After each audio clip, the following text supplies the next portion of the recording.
Para naman sa ating pabaong pampa-good night, hindi lang pananampalataya ang nakita ng mundo sa traslasyon ng Itim na Nazareno. Natunghayan din ang bayanihan ng mga deboto sa gitna ng hirap ng prosesyon.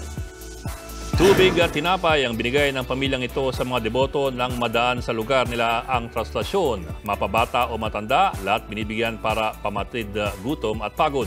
Mga food packs naman ang pinamigay ng isang grupo para sa 300 deboto. Meron ding grupo na balde-baldeng pansit ang ihanda para for free para sa mga kapwa deboto. Para sa kanila, debosyon din ang paimigay ng pagkain tuwing pista ng Nazareno.